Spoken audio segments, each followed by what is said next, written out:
Hello everyone, आज के इस वीडियो में हम लोग B pharma third semester sample paper 1 देखने वाले हैं। ठीक है। और इसमें जो भी क्वेश्चन है वो आपको इम्पोर्टेंट है, तो आपको डेफिनेटली इस क्वेश्चन को करके जाना है अगर आपको टाइम मिलता है तो। अदरवाइज अगर आपको टाइम नहीं मिलता है तो आप सिर्फ प्रीवियस ईयर का पेपर करके जाएं। ठीक है।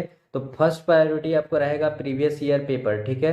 तो आपको प्रीवियस ईयर पेपर डेफिनेटली करके जाना है। उसके बाद से अगर टाइम मिलता है तो सैम्पल पेपर भी डेफिनेटली आपको करके जाना है। तो ये आपको अगर दोनों चीज़ क्लियर हो गया तो आपको एक्सटर्नल में से आपको 50 मार्क्स डेफिनेटली मिलेगा। ठीक है। तो आपको 50 मार्क्स एक्सटर्नल मिलेगा, और अगर आपको इंटरनल 20 मार्क्स भी मिलता है आपको आसानी से 75 मार्क्स मिल सकता है आपको किसी सब्जेक्ट में। तो ये अच्छी मार्क्स होती है। ठीक है।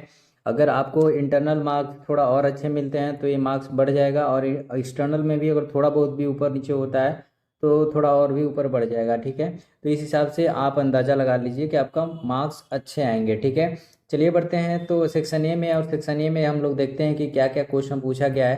तो यहाँ पे पहला जो क्वेश्चन है वह है write down the application of fluids law. ठीक है। तो यहाँ पे आपको फ्लूइड्स लॉ के बारे में बताना है कि फ्लूइड्स लॉ क्या होते हैं। ठीक है। तो यहाँ पे आपको फ्लूइड्स लॉ देखने को मिल जाएगा।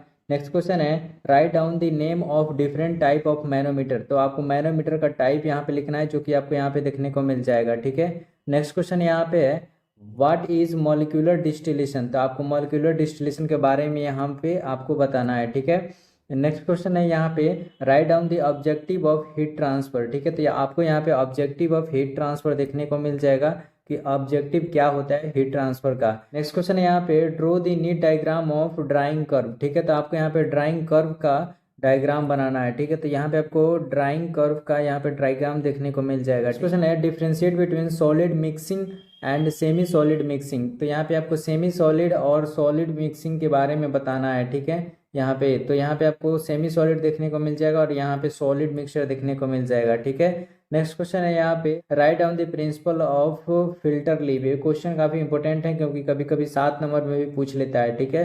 तो आपको इस बेसिस पे तैयारी करना है कि 7 नंबर में आप लिख सके। ठीक है। तो 2 नंबर के हिसाब से यहाँ पे आपको लिखा गया है। ठीक है।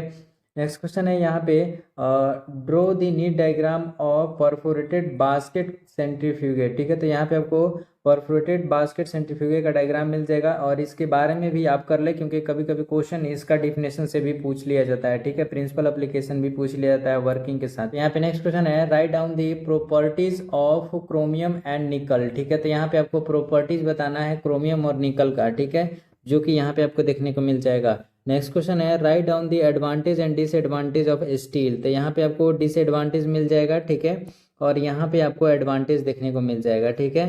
तो यहाँ पे चलिए बढ़ते हैं हम लोग सेक्शन बी की तरफ, और सेक्शन बी में जो पहला क्वेश्चन पूछा गया वह है write down the principle of simple distillation right in detail about steam distillation. ठीक है।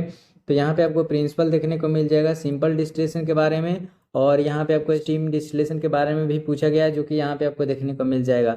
10 नंबर का क्वेश्चन है, तो आपको डेफिनेटली डायग्राम बनाना पड़ेगा, प्रिंसिपल कंस्ट्रक्शन वर्क आपको लिखना पड़ेगा। ठीक है। जो कि यहाँ पे लिखने को मिल रहा है। मैं आपको यहाँ पे एक बात क्लियर कर देना चाहता हूँ कि जो भी क्वेश्चन डिस्टिलेशन के आ रहे हैं, ठीक है, तो आपको डिस्टिलेशन डेफिनेटली करना है, क्योंकि यह क्वेश्चन सभी एग्जाम में पूछे जा रहे हैं। यानी जितने भी एग्जाम हो रहे हैं प्रीवियस ईयर में हुए हैं, सब में क्वेश्चन पूछे गए हैं, कभी 2 मार्क्स में, कभी 7 मार्क्स में, कभी 10 मार्क्स में। ठीक है। तो आपको यहाँ पे डेफिनेटली 10 मार्क्स के हिसाब से तैयारी करना है डिस्टिलेशन का, सभी डिस्टिलेशन का। जैसे सिंपल डिस्टिलेशन यहाँ पूछा गया है, आप फ्लैश डिस्टिलेशन, स्टीम डिस्टिलेशन, ठीक है। तो आपको सब कुछ यहाँ पे तैयारी कर लेना है। ठीक है। जो भी डिस्टिलेशन है आपके सिलेबस में वो आप यहाँ पे तैयारी कर लीजिए। ठीक है। क्योंकि डिस्टिलेशन से क्वेश्चन डेफिनेटली पूछा जाएगा। नेक्स्ट क्वेश्चन है यहाँ पे right in detail about venturi meter. तो ये भी क्वेश्चन काफ़ी इंपॉर्टेंट है क्योंकि कई बार पूछा जाता है और काफ़ी इंपॉर्टेंट क्वेश्चन है। तो यहाँ पे वेंचुरी मीटर के बारे में बताना है, जो कि यहाँ पे आपको डिटेल में देखने को मिल जाएगा, वर्किंग एडवांटेज, आपको डिसएडवांटेज एप्लीकेशन के साथ। नेक्स्ट क्वेश्चन है यहाँ पे right notes on different type of stainless steel and its composition uses. ठीक है। तो आपको यहाँ पे स्टेनलेस स्टील कंपोजिशन और यूज के बारे में बताना है। ठीक है। तो यहाँ पे कुछ ऐसा देखने को मिलेगा। यहाँ पे सब कुछ दिया गया है जो कि आपको क्वेश्चन में पूछा गया है। ठीक है। तो चलिए बढ़ते हैं नेक्स्ट सेक्शन पे, और नेक्स्ट सेक्शन हमारा सी सेक्शन है। ठीक है।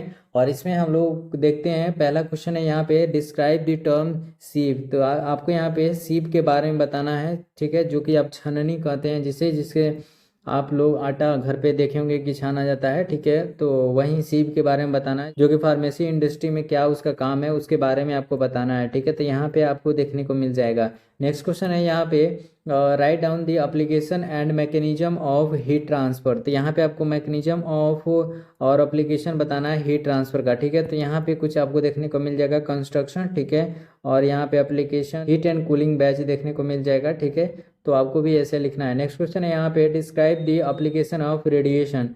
तो ये आपको यहाँ पे क्वेश्चन में पूछा गया है, एप्लीकेशन बताना है रेडिएशन का, ठीक है। तो यहाँ पे आपको मेडिसिनल यूज, एकेडमिक, देखिए क्वेश्चन पूछा गया है तो उससे रिलेटेड आपको लिखना पड़ेगा, क्योंकि 7 नंबर में है तो सिर्फ आप टू द पॉइंट लिखेंगे तो मार्क्स नहीं मिलेंगे, ठीक है। थोड़ा आगे पीछे ऊपर नीचे करके लिखना पड़ता है, क्योंकि 7 नंबर में क्वेश्चन पूछा गया था, आप 2 लाइन लिख के आप उससे छुटकारा नहीं पा सकते हैं, ठीक है। यहाँ पे नेक्स्ट क्वेश्चन है, discuss the different period of rate of drying curve, ठीक है। तो यहाँ पे आपको जो different period of rate of drying curve है उसके बारे में यहाँ पे आपको देखने को मिल जाएगा, ठीक है। नेक्स्ट क्वेश्चन है यहाँ पे, define the term influencing rate of filtration, ठीक है। तो यहाँ पे आपको इन्फ्लुएंसिंग रेट ऑफ फिल्ट्रेशन के बारे में बताना है, जो कि यहाँ पे देखने को मिल जाएगा, ठीक है। तो यहाँ पे नेक्स्ट क्वेश्चन जो पूछा गया है, discuss about the construction and working of rotary drum filter. तो यहाँ पे आपको प्रिंसिपल, कंस्ट्रक्शन, वर्किंग, ठीक है। तो यहाँ पे सिर्फ कंस्ट्रक्शन और वर्किंग पूछा गया है, लेकिन आपको आता है तो प्रिंसिपल डेफिनेटली लिखे, क्योंकि यहाँ पे डिस्कस कहने के लिए बोला गया है तो आपको इनडायरेक्टली क्वेश्चन में पूछा गया है, ठीक है। तो यहाँ पे आपको कंस्ट्रक्शन देखने को मिल जाएगा, ठीक है। वर्किंग ऑफ रोटेटरी ड्रम का यहाँ पे देखने को मिल जाएगा। ये भी काफ़ी इंपॉर्टेंट क्वेश्चन है, क्योंकि प्रीवियस ईयर में क्वेश्चन पूछा गया था, ठीक है। चलिए बढ़ते हैं नेक्स्ट क्वेश्चन पे। और यहाँ पे नेक्स्ट क्वेश्चन है, right a notes on rubber. तो यहाँ पे आपको रबर के बारे में बताना है, जो कि यहाँ पे आपको देखने को मिल जाएगा, ठीक है। यहाँ पे यूज़ भी आपको देखने को मिल जाएगा, ठीक है।